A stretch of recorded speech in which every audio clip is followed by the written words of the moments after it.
Everyone, this is continuation of our lecture on current electricity.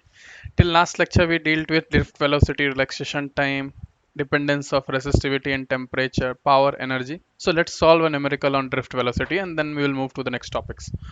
So the problem states that a current of 5 ampere is passing through a wire of cross section area 4 into 10 to the power minus 6 meters square. What is the drift velocity? So so let's say this is the wire. Area of cross section is given as 4 into 10 to the power minus 6 meters square, right? It is carrying a current of 5 ampere, right?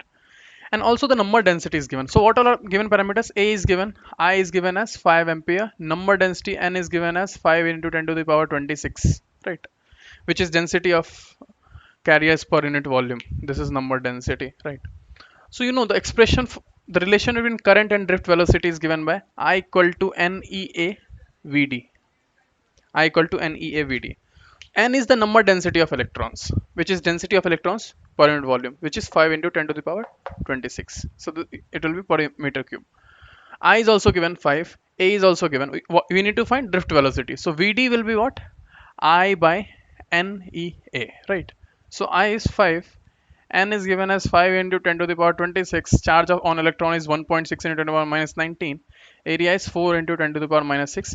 And whatever value will come will give me drift velocity in meter per second, right? Okay. So next topic for us is combination of resistors. So you know resistors are those devices which consume electrical energy, right? So there are multiple ways to connect resistors.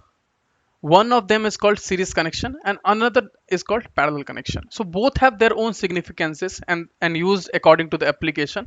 So let's understand what is a series connection and parallel connection and then we'll discuss further. So the topic is combination of resistors.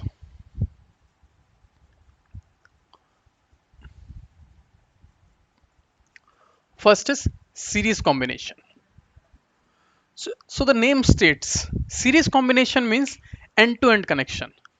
So basically, if a resistor is ending of one resistor is followed by beginning of another, and again ending of second is followed by beginning of third. And if these end-to-end connections are followed in a chain manner, this is a series connection. Let me name this. So if the resistor AB, BC, and CD are connected in series, right? Because this is end-to-end connection. Now, what happens in a series combination? Just understand that. If I connect it across a battery, let's say, right, and battery supplies a current I. So this current I goes to this resistor. Let's say the values are R1, R2, and R3. So I goes to R1 also. Same I goes to R2 also, and same I goes to R3 also. So we can take a conclusion that in series connection, current is same, right? In series connection, current is same throughout all the resistors, right? But in parallel, sorry, in what about voltage? What about voltage? You know, relation between voltage and current is like V equal to IR, right? So the voltage across R1 will be what? IR1. Across R2 will be IR2. Across R3 will be IR3. So there is a different voltage drop across all these three resistors, right? So voltage is changing, but current is same, right?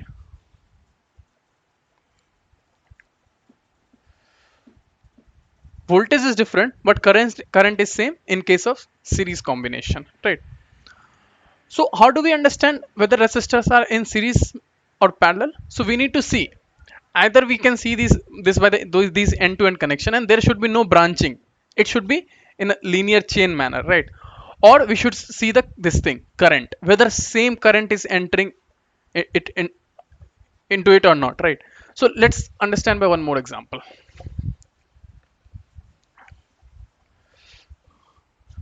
So let's say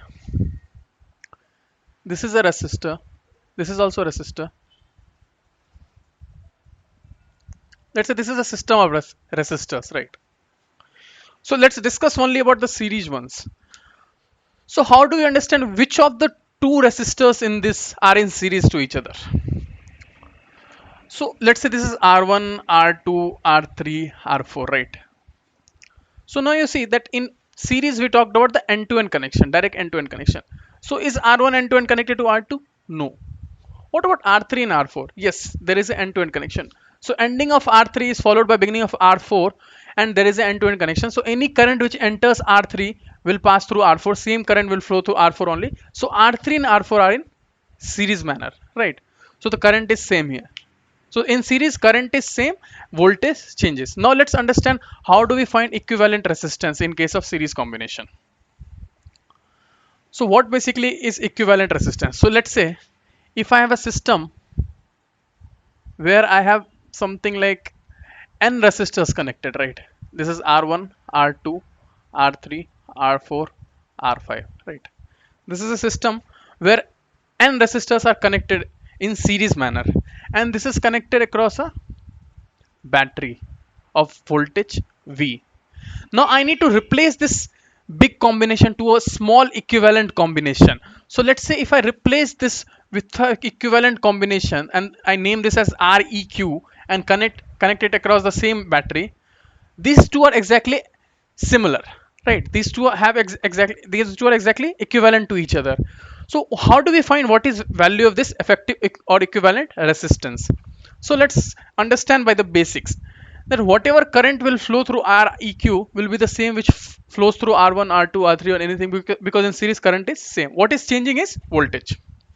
So if voltage across R1 is V1, across R2 is V2, R3 is V3, it is V4, and hence still Vn, right? So this V is supplying all these voltages, right? So this V will be V1 plus V2 plus V3 and so on till Vn, right? This V is V1 plus V2 plus V3 and so on till Vn.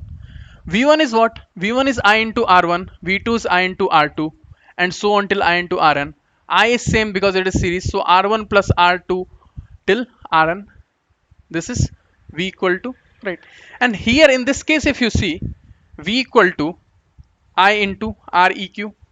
So if this is first equation, this is second equation, and if you compare first and second, you see LHS is same.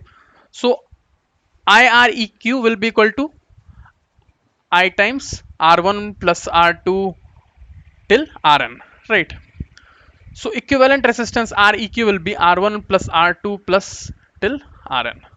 So if n resistors are connected in series and we need to find equivalent resistance, we can simply do it by algebraic sum of all those resistances, right? So equivalent resistance is the algebraic sum of all the individual resistances. Now understand here that here equivalent resistance is always greater than any individual resistance. Like if you see, let's take an example. Let's take an example.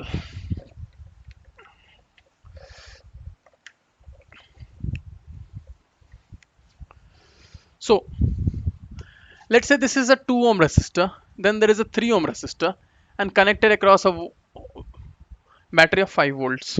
So now what is the equivalent resistance? Let's say R1 is 2 ohm, R2 is 3 ohm. What is Req? Req will be 2 plus 3, which is 5. 5 is greater than 2 as well and 3 as well. So equivalent resistance is always greater than the individual resistances in series combination. Now I can replace this circuit by a equivalent combination, which is Req, which is 5 ohm and then 5 volt. So this circuit can be replaced with this circuit because they are equivalent to each other, right? Okay. So let's understand about the another type of combination, which is parallel combination. So before going to parallel combination, let's think what can be the limitation of a series combination. Let's say series combination is everything connected end to end, right? This is series combination. So let's say in our household appliance, right? Let's say this is a bulb, right? This is a bulb. Let's say this is a mixer. This can be a fan. This can be, let's say, oven. And this is my source.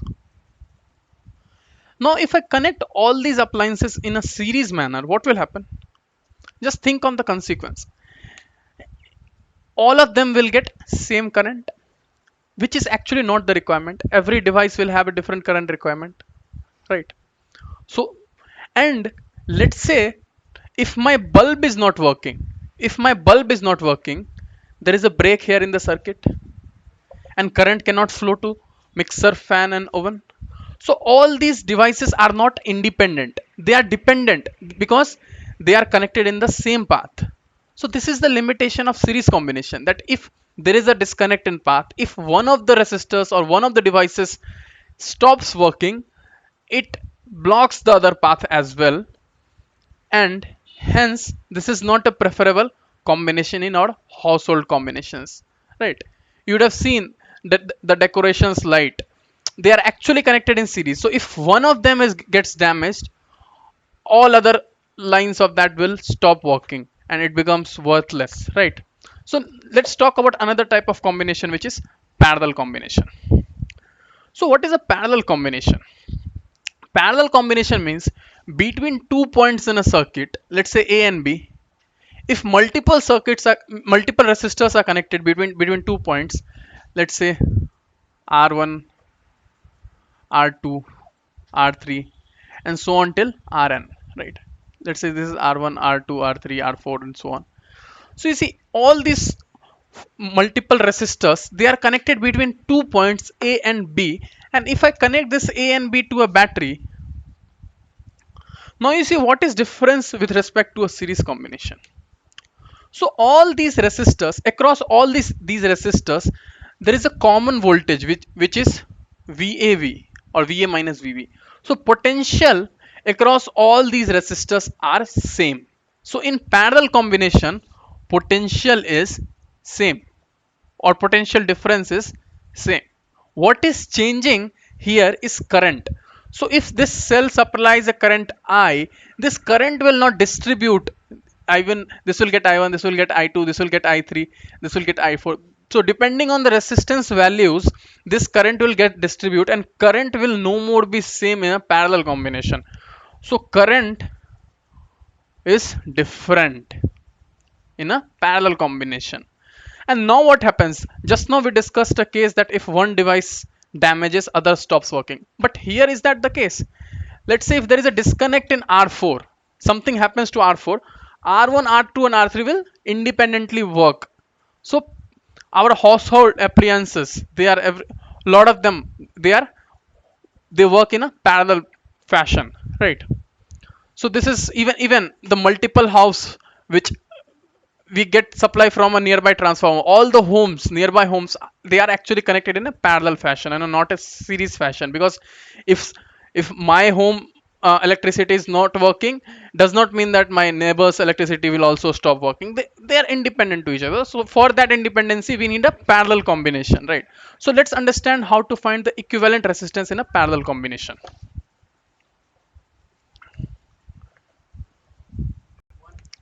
right?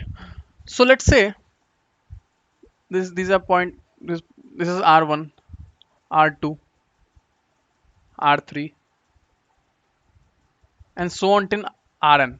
Let's take only 3 as of now for simplicity. So these are connected to a battery of voltage V, and this I need to create an equivalent scenario by replacing all this system by a Req, R equivalent, which is again connected across a battery of voltage V, right? So what is value of this Req? We need to find that. So let's say this is supplying current I, this is I1, I2, and I3, right? So now voltage is same across all this R1, R2, R3. The voltage is V. The voltage is V. What is changing is current. So I1 is what? I1 will be V1 by R1. I2 will be V2 by R2, and I3 will be V3 by R3. So this I is equal to I1 plus I2 plus I3. You can see that from here. I distributes into I1, I2, and I3. So I will be equal to I1 plus I2 plus I3. So I1 is what? V1 by, sorry, V by R1. So V1, V2, V3 I wrote, but they are exactly same because it is in parallel combination. So this is V by R2 and this is V by R3. So if I take V as common, this becomes 1 by R1 plus 1 by R2 plus 1 by R3. Right. This is how it is. Here, about here. Here I is what? I equal to V by Req. So this is equation 1, this is equation 2. Compare 1 and 2. LHS is same, RHS will be same. So V by Req will be equal to V into 1 by R1 plus 1 by R2 plus 1 by R3. So 1 by Req equal to 1 by R1 plus 1 by R2 plus 1 by R3, and if there are more, and so on. So in parallel, reciprocal of equivalent resistance is equal to sum of reciprocal of individual resistances. So you will realize one more difference with respect to series here is the equivalent resistance in parallel is always lesser than the individual resistances. In series, we told that the equivalent resistance will be always greater than the individual resistances, but in parallel, the equivalent resistance is actually smaller than all the individual resistances. Let's understand by an example. So let's say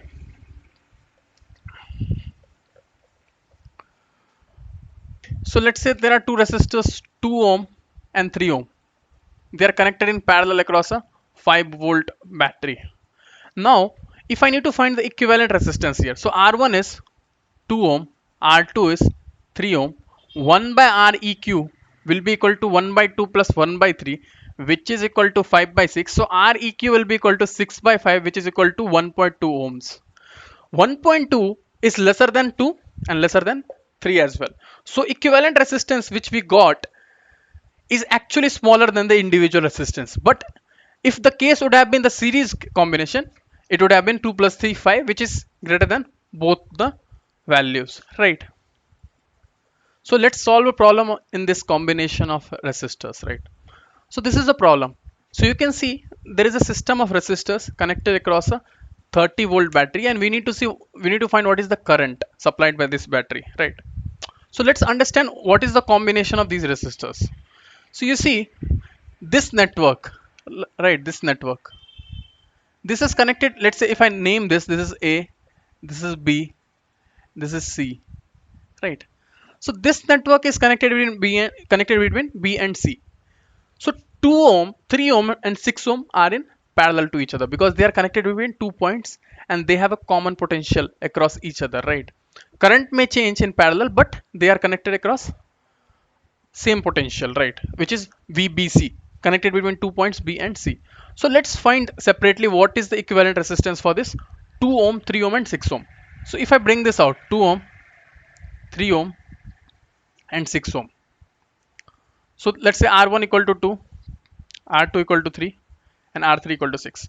So 1 by Req will be equal to 1 by R1 plus 1 by R2 plus 1 by R3, which is equal to 1 by 2 plus 1 by 3 plus 1 by 6. And this becomes 6, 1 plus 3 plus 2. So Req becomes 1 ohm. R equivalent value becomes 1 ohm. Now what I can do is I can replace this big chunk of network and I can simply put what? Simply put the equivalent I just found, which is 1 ohm here. And now can I easily solve this circuit? Now you see this AB and BC are now N2N connected. So AB and BC are in series to each other. So you know in series the equivalent resistance is what? 2 plus 1, which is 3. It is simple algebraic addition. So now I can replace this whole 2 and 1 with the equivalent resistance, which is 3. So this circuit becomes just one resistors, final equivalent resistance. The voltage is given, the resistance is given. So current will be 30 by 3, which is 10 amperes. So just to explain, I went step by step. First we solved the parallel combination, then we solved the series combination, and finally we got our equivalent resistance, and then we were able to calculate the current by Ohm's law, right? So let's solve one more problem on the equivalent combinations. So you see there is a circuit given. We need to find the equivalent resistance between A and B, right? So first let's name the points, name the nodes. So you see till we have a conducting wire, the name will be same. So let's say this is C. So everywhere this is C. This can be D, this can be E, and this is F, right? Now we will identify the loops which are in series and the branches which are in parallel. So you see CD and DE, they are end-to-end connected. CD and D, they are end-to-end connected, right? Because whatever current will enter through CD is the same which will enter through DE as well. So if I want to do equivalent of CD and D, can I write it? Can I draw it like this again? So this AC remains 4 ohm. This BF also remains 4 ohm. CF also remains 3 ohm. This becomes 4 ohm. This becomes 6 ohm. This is C. This is E. Now, between C and E, CD plus DE will be the equivalent, because in series equivalent is sum of the individual, which is 2 plus 1, which becomes what? 3 ohms, which becomes 3 ohm. So this is my equivalent. I have reduced my circuit complexity a bit. Now you see, between C and D, these two are in parallel. You can see between same point C and E, these two are connected. So between C and E, these two are in parallel. So 3 and 6 in parallel. So let's calculate what happens when 3 and 6 are in parallel. 3 ohm, 6 ohm. So 1 by R equivalent equal to 1 by 3 plus 1 by 6. This becomes 6, 2 plus 1. So R equivalent equal to 2. So can I now replace this with 2 ohms? I can replace this with 2 ohms. So let me just do it here itself. So between C and E, now I can replace this with a 2 ohm. Now the circuit complexity is reduced a bit more. Now see, now you see the branches CE and EF are again in series to each other. It is end to end connected, and whatever current will enter CE will pass through CF. Same current means series. Now these two are in series, so 4 plus 2, which is 6. So between C and F, I can again connect a 6 ohm resistor also, right? Now you see again, between C and F, 3 ohm and 6 ohm, two resistors are coming between 2 points. So they are in parallel. So parallel of 3 and 6 is 2, which we just found. So I can again remove all this, and I can simply put a 2 ohm here. And now you see between A and B, current will enter and exit like this. So same current flows through all three. These three are in series. So 4 plus 2 plus 4. So net equivalent resistance is 10 ohm between points A and B. Right. So next topic for us is cells. So cells is what? Cells is a source of energy. So any current which flows, any electrical energy which flows is because of the cell. Cell is able to create a potential difference, and because of a potential difference the current flows. So now what exactly is a cell? You might have studied about cells in your electrochemistry also. So these are kind of you may understand that there is an electrolyte. This is an electrolyte which has electrodes, right? So one of these electrode is called, so this is electrolyte, and these are electrodes. So one of these electrode will be maybe an anode, and another one will be a cathode, and they'll be connected like this, right, with some load. So now what happens is, these electrodes and electrolyte, there is a transfer of electrons happening between electrodes and electrolyte, or not electrons, I could say it as ions, transfer of ions or charged carriers. So at anode, the particle loses electrons, right? The particle or atom loses electron, right? And which flows and comes to the cathode, and cathode gains it, right?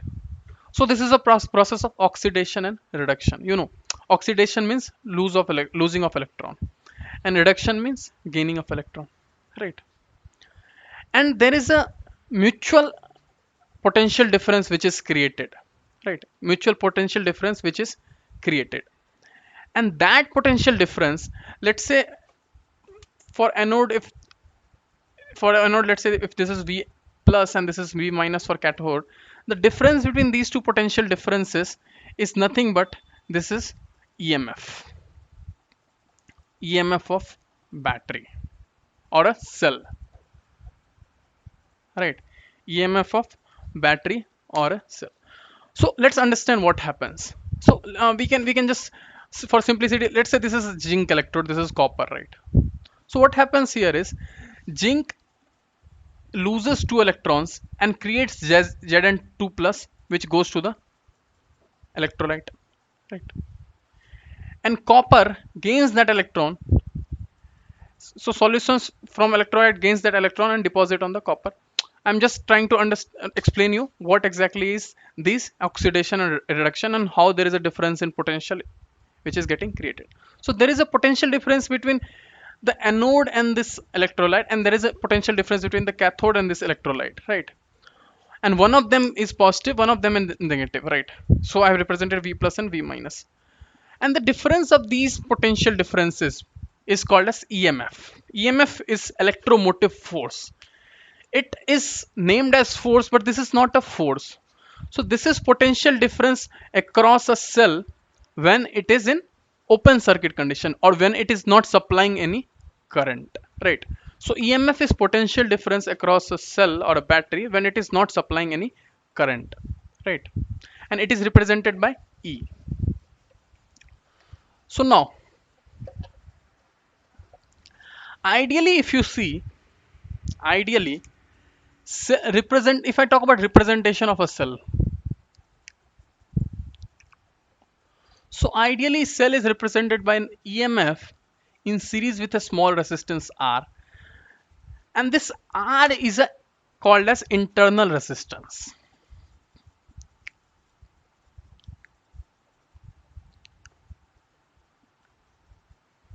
And this resistance is internal to the cell. This is not the external load resistance, this is internal resistance, and this is because of the parameter inside the solution or electrolyte and independent of what we are connecting externally from it, right? So ideally a cell is supposed to give you E potential, right? E, which is electromotive force, but because of this resistance, the potential difference, let's say across VAB is V, we get potential as E minus IR. It gets dropped by this IR, right? Because of the internal resistance, right? And this E is nothing but this is EMF. E is EMF. This is potential difference across the battery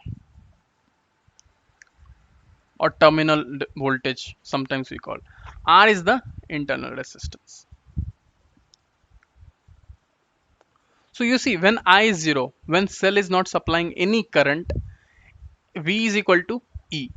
So in open circuit conditions or in no current conditions, the potential difference across cell is electromotive force, right? In case of current, the potential difference gets reduced by the IR drop, which is dropped due to that resistance, and we get potential difference, right? Now let's say if this cell is connected across one more resistor, let's say this is my cell, and if I connect it across one more resistor of R, so what is the current supplied by this cell now? This is E by R plus R, right? The E by R plus R. And what is the maximum current which this cell can supply? This maximum current will only occur when there is a minimum resistance. So I can make this R to 0.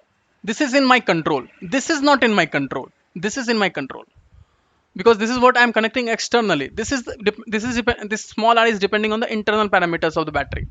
So maximum current which I can extract out of a battery is E by R, right? This is what maximum current we can extract out of a battery. So we discussed about combinations of resistors in series and in parallel. We discussed what is a cell. Now it's the time to discuss combination of cells. So even cells can be connected in different forms depending on your application and requirement. First combination is series. Right. So cells can be connected in series as well. So let's understand. So this is a cell, and this is one more cell. So let's say this is E1 and internal resistance is R1. This is E2, internal resistance is R2. So this is connected in a series fashion, right? Let's say this is supplying current, this is also supplying current. So these are connected in a aiding manner, right? These are aiding to each other, not opposing to each other. These are aiding to each other, right? So if I need to replace this with an equivalent cell, let's say EQ and REQ, we need to know what are the values of this EEQ and REQ, right? But what is same in series? it's still the same that in series the current will be always same. What is changing? The potential difference is changing, right? So let's indicate, let's say this is point A, right? This is point B, this is point C, and this is again A and C. This is equivalent of this. So between A and C this network is connected. So if I talk about potential difference between A and C, right? VA minus VC. So can I write it like this? VA minus VB and plus VB minus VC. Potential difference across AC is equal to potential difference across AB plus potential difference across BC. Right. So in series the current is same. Current is same.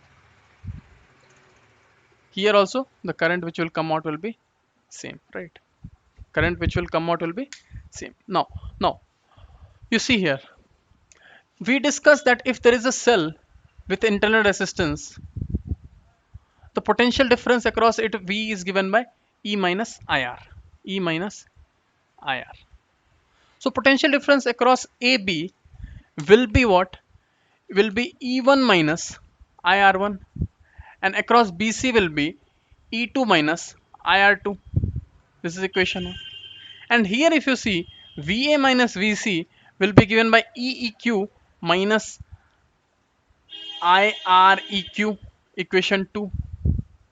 So if you compare 1 and 2, LHS is same, VA minus VC, VA minus VC. So EEQ is E1 plus E2 and REQ is R1 plus R2. So in series combination, the net EMF is equal to the sum of individual EMFs, and the net internal resistance is equal to the sum of individual resistances, like simple algebraic addition, like how we saw in the case of resistors.